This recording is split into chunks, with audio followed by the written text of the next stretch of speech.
मध्य प्रदेश में महाकाल की नगरी उज्जैन से करीब 35 किलोमीटर की दूर आज हजारों लोग ऐतिहासिक पल के साक्षी बने, जब ठीक 12:28 पर शंकु यंत्र की छाया गायब हो गई। खगोल और विज्ञान परंपरा को जोड़ने के लिए मध्य प्रदेश के मुख्यमंत्री मोहन यादव की पहल पर डोंगला के वारामिहिर खगोलीय वेधशाला में खगोल विज्ञान एवं भारतीय ज्ञान परंपरा पर कार्यशाला का आयोजन किया गया। शून्य छाया का दीदार लोगों ने अपनी आंखों से किया। डोंगला वो स्थान है जहां कर्क रेखा और शून्य देशांतर रेखा एक दूसरे को काटती हैं और शून्य बिंदु भी यही है। डोंगला को पृथ्वी की नाभि यानी कि केंद्र बिंदु भी कहा जाता है।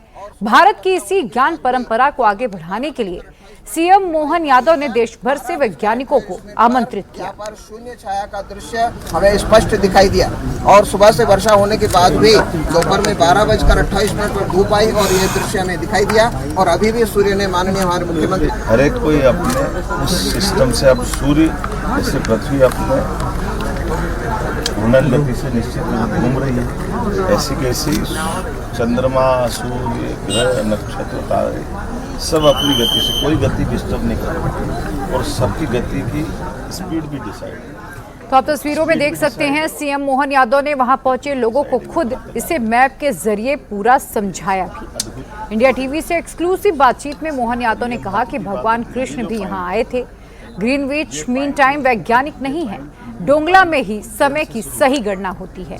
ये उज्जैन से खसकते हुए यहाँ आया, लेकिन इसकी स्पीड है 1 भारत की प्राचीन खगोल परंपरा और विज्ञान परंपरा को जोड़ने का, समन्वय का उज्जैन के डोंगला में समन्वय करने की जिम्मेदारी मध्य प्रदेश के मुख्यमंत्री डॉक्टर मोहन यादव ने ली। और बात करने के लिए इस वक्त हमारे साथ मध्य प्रदेश के मुख्यमंत्री मोहन यादव जी हैं। सर, डोंगला को, जो प्राचीन भारत की खगोल परंपरा थी, उसका सूरज पूरे विश्व पटल पर छाए, इसकी कोशिश दिखाई दे रही है आज डोंगला पर। देखिए, ये मेरे द्वारा इस डोंगला में जब मैं प्राधिकरण का अध्यक्ष था तब उसमें थोड़ा कंट्रीब्यूशन दिया है, लेकिन उसके पहले से डॉक्टर विष्णु श्रीधर वाकणकर जी ने स्थान खोजा था।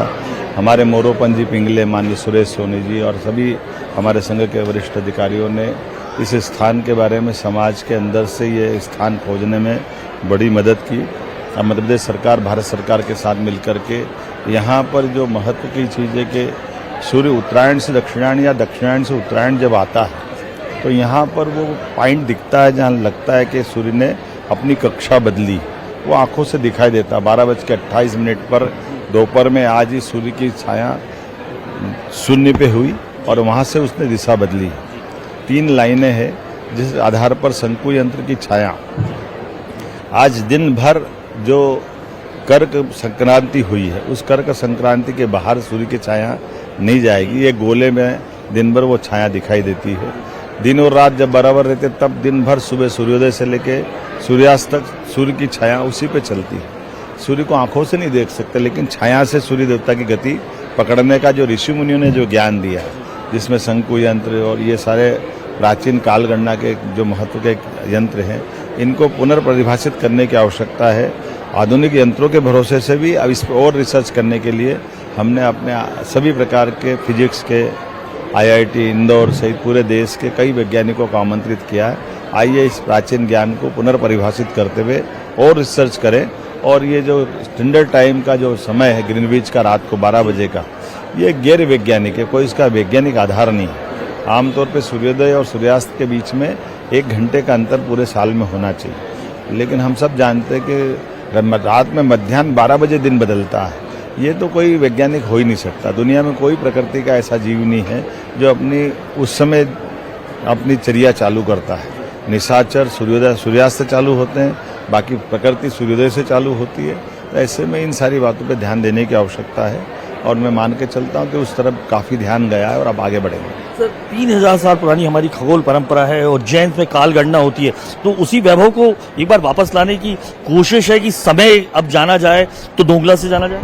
हाँ, ये उसी प्रकार के प्रयास है और इसको मान्यता भी मिल रही है, क्योंकि अपनी आंखों से देख रहे हैं हम। तो आज आप देखा होगा 12:28 पे, और ये प्रकृति का भी रहस्य है जिस पे और काम करना चाहिए। कितने अंधेरे हो, कितनी बारिश का माहौल हो, लेकिन 12:28 पे 21 जून को अचानक सूर्य दिखाया अपने टीवी पे, अपने सामने, आंखों के सामने बादल छट जाते हैं और सूर्य का प्रकाश आ जाता है।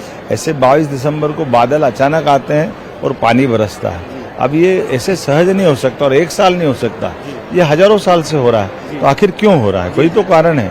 सूर्य की अगर छाया बन रही है तो उसी लाइन पे क्यों बन रही है? आगे पीछे भी बन सकती है लेकिन नहीं बन रही, क्योंकि वो वहाँ से उसकी घूर्णन गति ये ध्यान में आ रही है। इसलिए इन सारे रहस्य के स्थानों को पुनर्भाषित करते हुए दुनिया के वैज्ञानिकों को बुला करके उनको इसमें हिस्सेदार बनाने के लिए हमारी सरकार, माननीय केंद्र सरकार श्रीमान मोदी जी के नेतृत्व में आगे बढ़ रही है। जैसे हमने वैदिक घड़ी बना करके लोकार्पित की है, उसी प्रकार से ग्रह, नक्षत्र, उपग्रह सबकी गति नियत है, उस गति पे और काम करने की जरूरत है। पंचांग भारतीय परंपरा का एक आध्यात्मिक से लेकर अगर हम कहें वो तमाम परंपराओं का एक हिस्सा है। पंचांग के गणना में भी डोंगला का महत्व बढ़ेगा निश्चित तौर पर, क्योंकि हमने यहाँ खगोलीय तमाम टेलीस्कोप लगा रखी है। 1942 से ही पंचांग राष्ट्रीय स्तर पर समय गणना का केंद्र उज्जैन बताता है और शासन में सिंधिया स्टेट के टाइम से छप रहा है। उसके पहले हजारों साल से आर्यभट्ट के समय से ये उज्जैन उसका केंद्र रहता आया था और हमारी पहली तिथि वर्ष की वर्षपति बदा उस गणना के आधार पर ही होती है। तो समय की शुद्धता की गणना करने में भारतीय पंचांग पद्धति को तो कोई नकार ही नहीं सकता। इसलिए हमारे तुरंत कोई भी पंचांग को जानने वाले सूर्य ग्रहण इनकी तुरंत गति और पुरानी उम्र निकाल देते हैं। अभी आधुनिक दृष्टि से कोई आधुनिक साइंस के लोगों से पूछो तो बड़ा मुश्किल जाएगा। तो ऐसे करके जो प्राचीन विज्ञान है, प्राचीन ज्ञान है, उसको पुनर्परिभाषित करते हुए समय गणना के लिए केंद्र बने, इस दिशा में हमारी सरकार साइंस टेक्नोलॉजी विभाग के माध्यम से काम कर रही है। खगोलीय घटनाओं को भी कवर करने के लिए यहाँ दूरबीन लगाया है, अत्याधुनिक दूरबीन लगाया है और एक मिथक तोड़ा है कि आमतौर पर ऑब्जर्वेटरी पहाड़ों पर बनती थी। पहाड़ की जरूरत नहीं है। जब खगोल की बात के हजारों लाखों अरबों किलोमीटर ऊपर की बात करें तो 2-4-10 किलोमीटर ऊंची नीची पहाड़ी से होना क्या है? तो ये गलत जानकारी थी। इसलिए प्राचीन जो ऋषि मुनियों ने न केवल अपने इस खगोल या ब्रह्मांड के रहस्यों की जानकारी अपने ग्रंथों में दी है, आज उसको पढ़कर पुनः इस बारे में विचार करने की जरूरत है, दुनिया से उसको बांटने की जरूरत है। ग्रीन बेस टाइम जो डोंगला मीन टाइम, ये कब आपका प्रयास लगातार दिख रहा है? जिस तरीके से तमाम आज आपने 300 खगोल विदों को, सरकार के मुखिया होने के नाते से मेरा काम है वैज्ञानिकों को सब सुविधा देना। अभी वैज्ञानिकों पे निर्भर करता है कि वो इन सारे रहस्यों के पर्दों को निकाले, समाज के सामने लाए और उसको पुनर्परिभाषित। आखिरी सवाल, कृष्ण की लीलाओं को हम जानते हैं, आध्यात्मिक उनकी वो जानते हैं, भक्ति भाव में जानते हैं। कृष्ण भूगोल विज्ञानी भी थे एक तरीके से, देखिए हम नारायण जी ये खगोल विज्ञानी का है। तो मैं आपको ये बताना चाहूँगा, जब उज्जैन में भगवान कृष्ण जब पढ़ाई करने आए तो 64 कलाओं में, 14 विद्याओं में ये सारी विद्याएं हैं उनके साथ। अब ये अलग बात है कि उसको आज के संदर्भ में और परिभाषित करा जाए।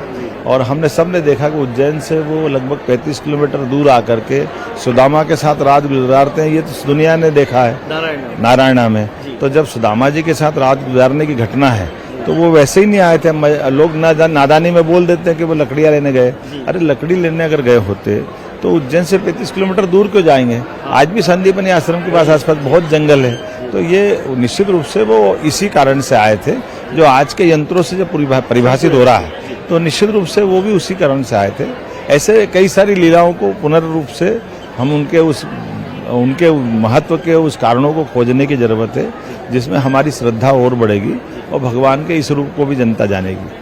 बहुत धन्यवाद। मध्य प्रदेश के मुख्यमंत्री डॉक्टर मोहन यादव, जो भारत की प्राचीन खगोल परंपरा है उसे विश्व पटल तक पहुंचाने की तैयारी करते हुए मध्य प्रदेश के उज्जैन के डोंगला में जिस तरीके से लगातार काम हो रहे हैं उसे करते नजर आ रहे हैं, ताकि जिस तरीके से भारत का वैभव पहले भी रहा है उसी वैभव को एक बार फिर पुनर्परिभाषित करने की कोशिश है। उनकी बात है कि जो ग्रीनविच मीन टाइम यानी GMT है उसे बदलकर विश्व जल्दी ही जो गोधरा मीन टाइम है वो जरूर करेगा। कैमरा पर्सन प्रदीप त्रिवेदी के साथ अनुराग अमिताभ, इंडिया TV, उज्जैन।